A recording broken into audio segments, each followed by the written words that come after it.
Madam साहबा अगर आपकी इजाजत हो तो मैं तो गले लाना चाहनी हाँ। हाँ जी, आओ जी।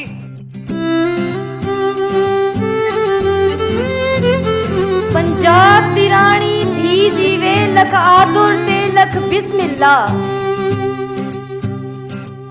पंजाब दी रानी धी जीवे लख आतुर ते लख बिस्मिल्ला। बहु ढेर सियाणी धी जीवे लख आतुर ते लख बिस्मिल्ला। जै जाते इल्म दसो झलना जिथ रात अंधारी घूप पई पई। जिथ डरते खौफ दी चुप पई पई।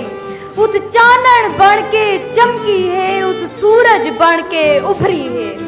रब सईंदियां रखा विजरावे, रब सईंदियां रखा विजरावे। मासूम नियाणी धी जीवे लख आधुर ते लख बिस्मिल्ला। हर दुख च साथ निभेंदी है, हर सुख च मोढिया नाल है पई। सारे सामा दी भई वाल है पई, हर नंगे सिर दा कज है पई।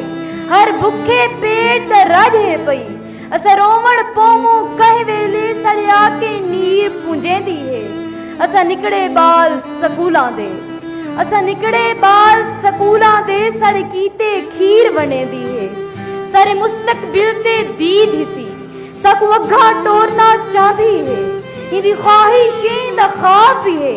टेक्नोलॉजी दे दौर दे विच असा लोक अरूज ते पहुंच सकूं। ई सांगे नवियां नस्लां हथ कंप्यूटर लैपटॉप देंदी है। ई जुल्मी दौरे छां वांगू सकू लगदी है अपनी मां वांगू। सारी वसूं ते अज लंघ है असा वारी सदके मेने हैं। असा सत बिस्मिल्ला आदे हैं, असा लख बिस्मिल्ला आदे हैं। असा वत बिस्मिल्ला आदे हैं, असा वत बिस्मिल्ला आदे हैं। Thank you so much. So sweet, so sweet. आपने रुला दिया मुझे। Thank you so much.